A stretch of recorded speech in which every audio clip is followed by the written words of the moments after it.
मेरे भोजन का भोग लगाइए। सीताराम आइए, राजा राम आइए, मेरे भोजन का भोग लगाइए।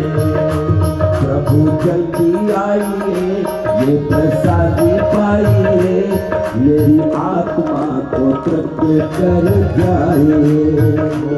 प्रभु जल्दी आइए, प्रसादी पाओ, मेरी आत्मा को तृप्त कर जाइए। इसी कथा को मैंने राजेश्वर जी की उपस्थिति में सुनाया था। जैसे कोई दाल बनावे ना, थोड़ा तड़का मार दो और स्वादिष्ट हो जाए, बहुत है। और हमने उसको थोड़ा सा और आनंद बढ़ाया कि सीताराम आइए, राधे श्याम आइए, मेरे भोजन का भोग लगाइए।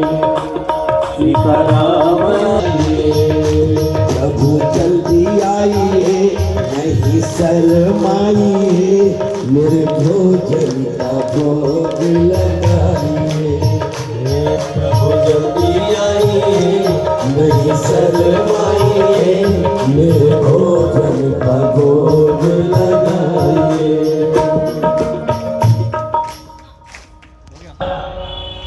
भगवान चले गए।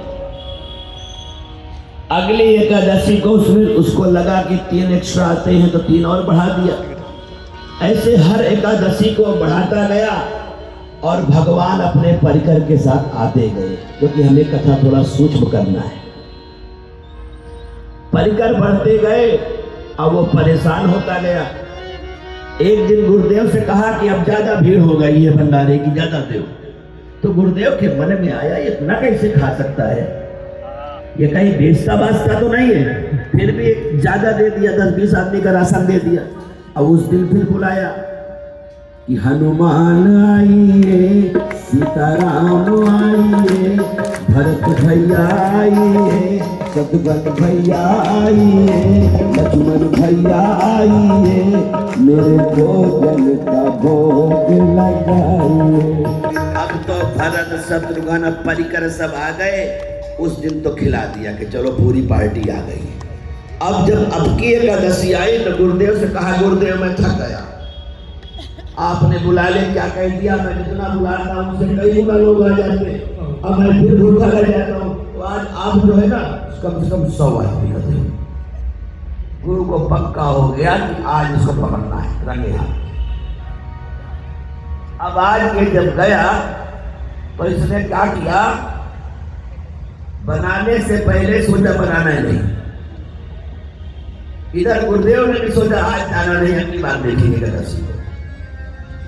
आज गुरु भी नहीं गए और उसने कहा बनाने का फायदा तो तब हो जब खाने को मिले, यही सब खा जाते तो बनाए क्यों। कोई आलू छीलने लगा, सारी पंगत में जितने खाने वाले थे सब लग गए। अब बेचारा देखता रह गया, आंखें खाते हैं कुछ देते नहीं है। मैं सब फंस गया चक्कर में।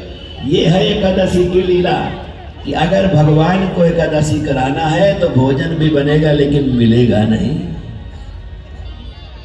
अब की बार उसने सोचा डबल से डबल ले जाऊंगा, 100 के जगह 500 का।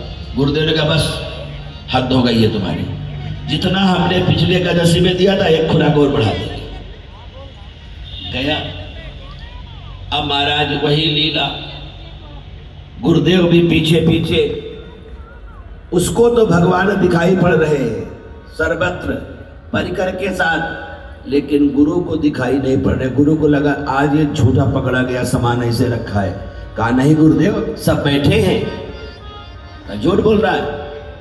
भगवान से कहा प्रभु आप इनको क्यों नहीं दिखाई पड़ते हो, इनकी आंखों का क्या हो गया। तब भगवान ने कहा भैया तेरे जैसे निर्मल मन के नहीं रहेंगे, ये तेरे पर भी विश्वास नहीं करते, ये कपट रहित नहीं हुए, अभी निष्कपट नहीं हुए, इसलिए मैं इनको दर्शन नहीं दे सकता। तो गुरुदेव रोने लगे। जैसे गुरुदेव रोए भगवान दर्शन देने लगे। उस शिष्य के कारण गुरु को भी दर्शन मिला। हमारे दया जी ने आपके ऊपर दया करके कथा शुरू की थी और हमको पता है ये इससे अच्छी सुनाएंगे। जब कभी आपका मन करे तो आधा एक घंटा पहले हमसे टाइम फिक्स कर लिया, तो जिससे कि आपकी कथा आपके मुख से और अच्छी हो। क्योंकि जो भी कथा सुनाता है नारायण, उसका स्वयं का भाव होता है, और सबसे बड़ी सेवा है कथा सुनाना। अभी तो हाँ कर देंगे, नहीं हम ये सच बता रहे हैं। ब्राह्मण का जाति धर्म है ज्ञान देना और ज्ञान लेना। क्या है?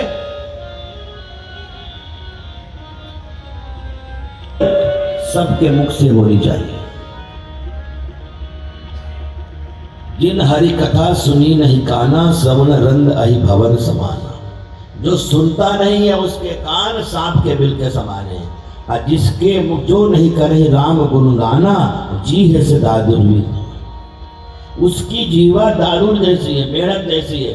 इसलिए हर व्यक्ति को कथा करना चाहिए और हर व्यक्ति को कथा सुननी चाहिए। व्यक्ति कथा करता हुआ दिखाई पड़े तब जाकर के राम राज्य की परिकल्पना पूरी होगी।